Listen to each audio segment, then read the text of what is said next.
Prabu Galuga adalah seorang raja yang suka berburu. Biasanya ia ditemani seekor anjing istana jelmaan dewa.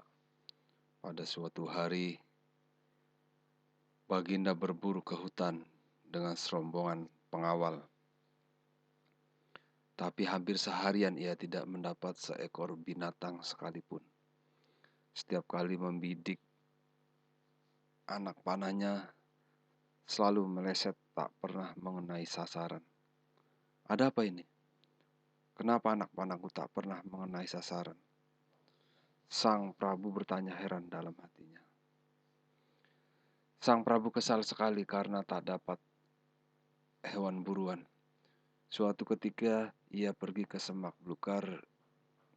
Di sana ia membuang air kecil yang ditahannya sejak tadi.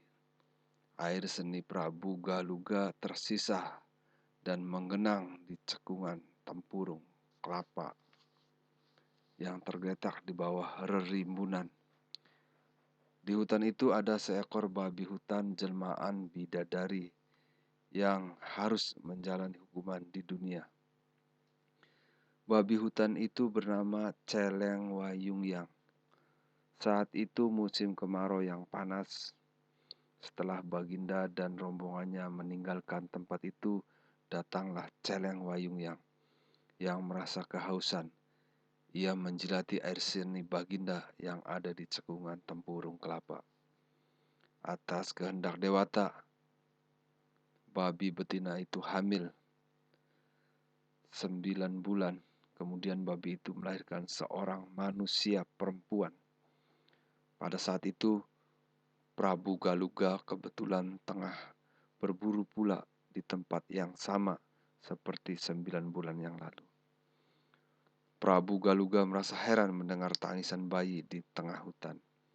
Makin lama suara tangisan bayi itu makin keras. Prabu Galuga seperti ditarik kekuatan gaib. Sepasang kakinya melangkah ke arah sang bayi.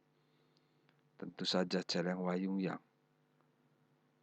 ketakutan dan segera melarikan diri. "Hah, seorang bayi!" pekik sang Prabu saat mengetahui ada sosok bayi tergeletak di rerumputan. Prabu Galuga segera menggendong bayi itu. Bayi itu kemudian dibawa ke istana, diambil anak dan diberi nama Nyi Dayang Sumbi.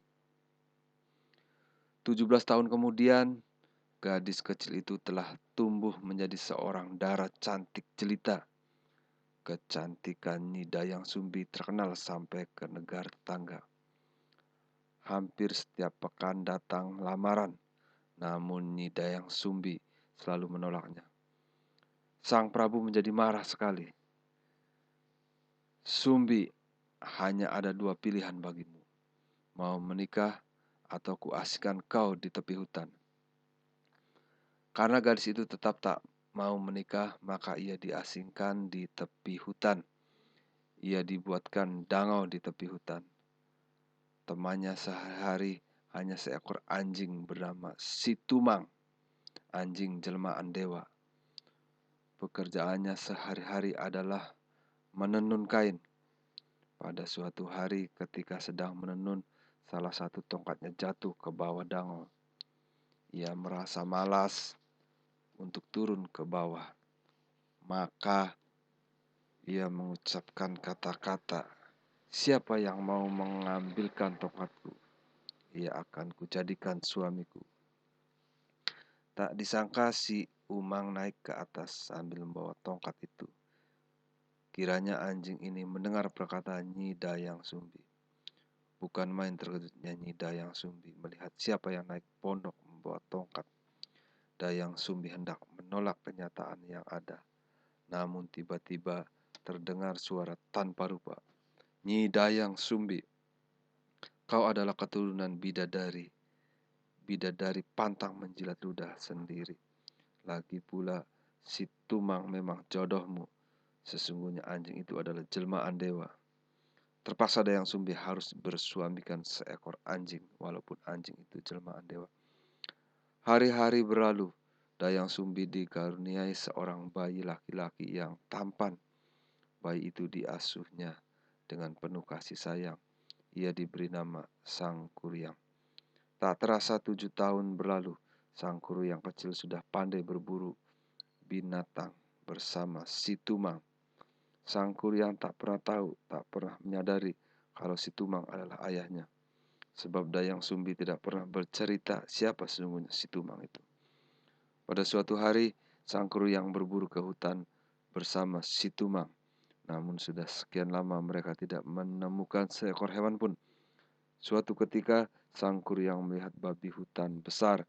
Ia mencabut anak panah, membidik tepat ke arah si babi hutan. Namun, sebelum anak panah itu dilepas, si babi hutan keburu lari, menyelinap ke dalam semak belukar. Tumang diperintah mengejar, namun tidak mau. Sang Kuryang jadi marah. Kini ia mengarahkan bidikan panahnya ke arah si Tumang. Tembakan anak panahnya tepat mengenai perut si Tumang. Si Tumang menjerit keras, kemudian tubuhnya ambruk ke tanah.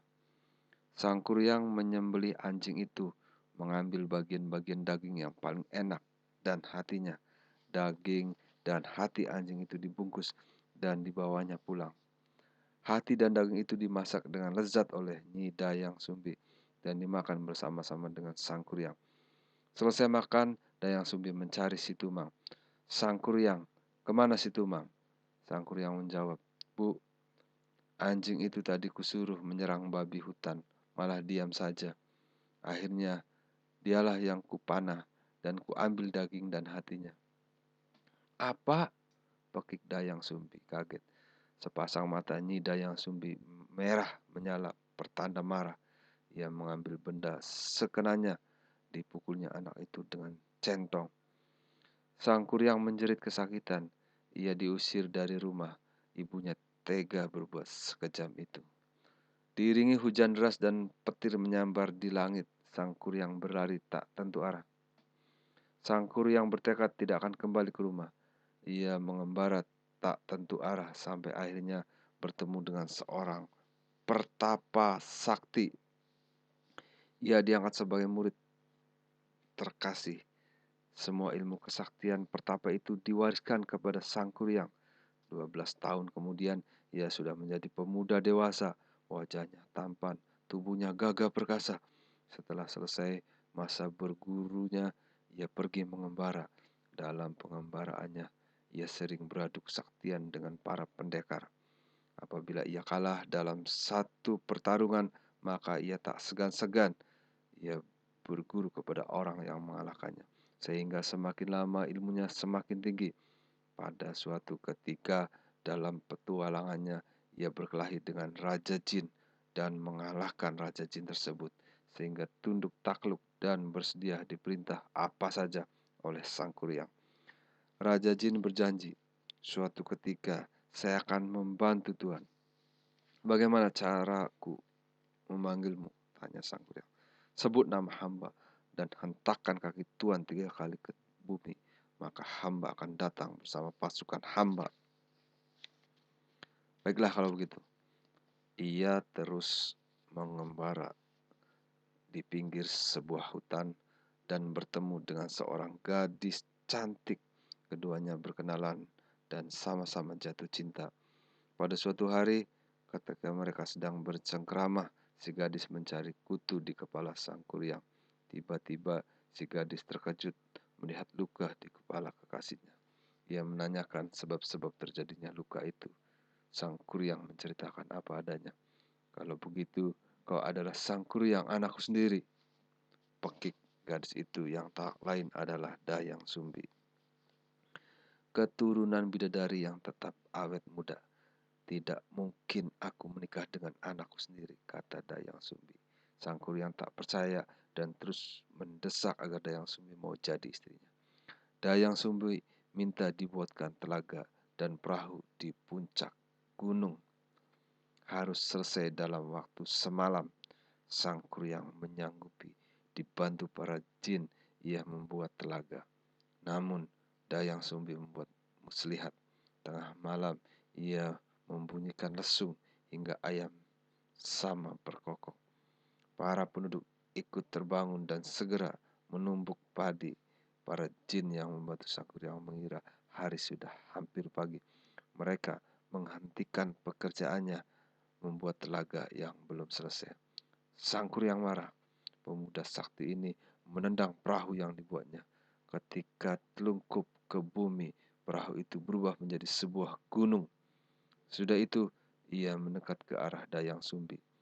Aku tak peduli apapun yang terjadi, kau harus menjadi istriku.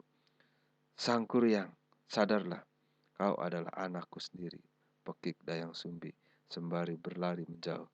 Sangkuriang datang mengejar. Biar, tiba-tiba terdengar ledakan dahsyat.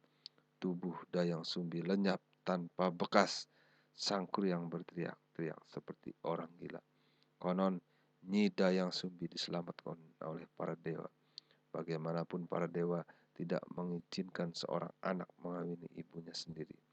Ia dijadikan ratu makhluk halus di Laut Selatan dan masyarakat mengenalnya sebagai Nyi Roro Kidul. Sementara itu, perahu yang ditendang Sangkuriang lama-lama berubah menjadi bukit dan kemudian menjadi gunung yang besar. Gunung itu hingga sekarang dinamakan Gunung Tangkuban Perahu. Demikianlah kisah asal mula Gunung Tangkuban Perahu.